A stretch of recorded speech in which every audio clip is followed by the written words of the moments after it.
I want to teach you about overflow behavior. So this is pretty cool if you want to like incorporate some horizontal and vertical scrolling.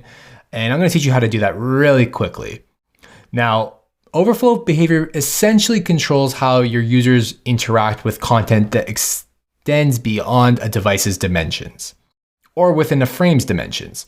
I mean, you can use this to replicate scrolling down a lengthy page of content, as well as more advanced like interactions, like scrolling left to right to switch between elements in a slider. You know, you can pan or scroll around in an interactive map. It's really awesome. You can apply the overflow behavior just to the frame. So I'll show you what that looks like. I have a frame over here, and there's an overflow behavior, which is really easy to use. Now let's start with just vertical scrolling. So what I have here is just a long home page. This is obviously going to be way too long for our actual device. I fixed the bottom navigation bar. You'll notice it over here, and it's actually reflected in the bar over here on the side. And we're just going to see what that looks like. So you don't necessarily need to apply an overflow behavior to everything. I mean, this is just going to scroll just fine, and you'll notice that. That's an easy way to make like a sticky nav or like a sticky search bar if you want it. Now let's see if we combine something like this into a frame, and then we shrink that frame and we clip the content. Now all of a sudden, like we can't see that content, and maybe we would want to scroll based off of that content. Okay. Yeah, there we go. Maybe you just want to see just a snippet. Let's clip it. Snippet and clip it, that rhymes. We're gonna go to prototype, and we are going to do vertical scrolling. So let's see what happens. So we can scroll within this frame as well as scrolling over here. I don't recommend doing this for something like this, but I mean, gets the point across pretty easily, right? Okay, so we're gonna just reverse what we did there. Another way to do it is to actually scroll horizontally. And this is super easy. We just need to ensure that this frame is within, and we need to clip the content. Maybe we can clip it right there. Perfect.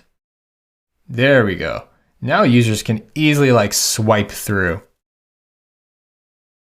We can even just like touch this up just a smidge.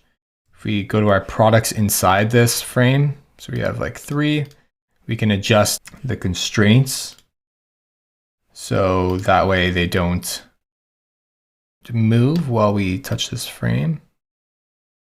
Perfect. And so when we do swipe, it's going to go off the device. Whoa, that is super cool. So, I mean, we can refine this some more, but you can tell that we can just easily simulate that sliding and scrolling without necessarily going to a new page. So super awesome if you want to do something like that. Now, if you do want to do, here, let's duplicate this frame. We'll keep that there. Let's just go back actually. Okay, let's duplicate this frame. We'll keep that one as our original. And what we're gonna do is we're actually going to remove all this, remove this, and we're gonna create like a massive map. Actually, you know what? Here, I will show you how to do this. Let's create a frame. And we're gonna go to our plugins. I have a great plugin over here called Mapsicle. So I'm gonna open it up. And you can just kind of set like any position you want. 500 by 500, so it's definitely big. We're going to create a frame for that, and we're gonna shrink the frame in. And we're gonna clip the content. And we're gonna move that over here. So we have San Francisco, beautiful San Francisco. And what we're gonna do is with our overflow behavior, we are going to do horizontal and vertical scrolling. And when we go into our prototype, oh, it's not in our prototype because it's not in the frame. So let's push that in the frame. There we go. And when we go into our prototype, we can easily scroll or drag horizontally and vertically. So this is really great if you're creating an application with a map that you want to be able to do that with, or with whatever content you deem necessary. So you can stick whatever size image in here, And nice thing is it kind of has like this nice animation when you kind of drag. So it really allows like users to swipe through both left and right, up and down within like that particular frame.